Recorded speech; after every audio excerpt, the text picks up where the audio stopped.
ஒரு நாள் ஸ்காட்லாந்தின் அமைதியான கிராம பகுதியில் ஒரு சிறுவன் விளையாடிக் கொண்டிருந்தான். எதிர்பாராத விதமாக அவன் அடர்ந்த மண்ணும் சேரும் கலந்திருந்த நீரில் விழுந்து விட்டான். தப்பிக்க எவ்வளவு போராடினாலும் அந்த சேரும் சகதியும் அவனை மேலும் மேலும் இழுத்துக்கொண்டே போனது. அன்றைய அந்த சிறுவன் உதவிக்காக சத்தம் போட்டான். அவனது வேதனை முழக்கம் வெளிவயல்களில் ஒலித்தது. அப்போது அருகில் வேலை பார்த்து கொண்டிருந்த ஏழை விவசாயி அந்த குரலை கேட்டார். யோசிக்காது தன்னுடைய கருவிகளை கீழே போட்டு ஓடினார். அவர் வந்து பார்த்தபோது அந்த சிறுவன் தண்ணீரில் தத்தளிக்க தலை மட்டும் மேல் வந்து தொங்கிக் கொண்டிருந்தான்.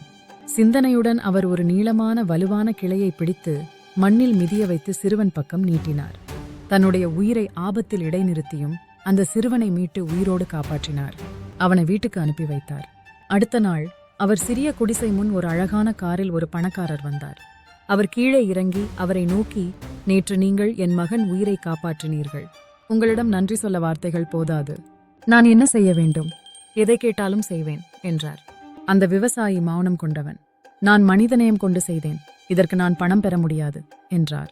அப்போது அந்த விவசாயி மகன் அவர்கள் வீட்டை விட்டு வெளியே வந்தான். அவனை பார்த்த பணக்காரர் மனதிற்குள் ஒரு எண்ணம் வந்தது. நீங்கள் பணம் வேண்டாம் என்றால் உங்கள் மகனுடைய படிப்பை நான் பார்த்துக் கொள்கிறேன், அவனுக்கு மிகச் சிறந்த கல்வியை அளிப்பேன் என்றார். விவசாயி சில நொடிகள் யோசித்தார்.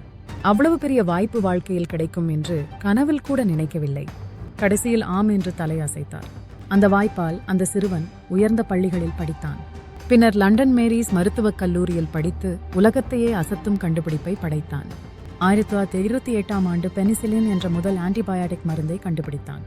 இந்த மருந்து கோடிக்கணக்கான உயிர்களை காப்பாற்றியது. ஆனால் கதை இங்கே முடியல.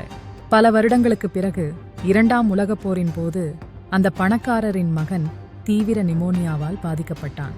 அவன் உயிர் ஆபத்தில் இருந்தது. ஆனால் அவனுக்கு அதே பெனிசிலின் மருந்தை வைத்து சிகிச்சை அளிக்கப்பட்டது.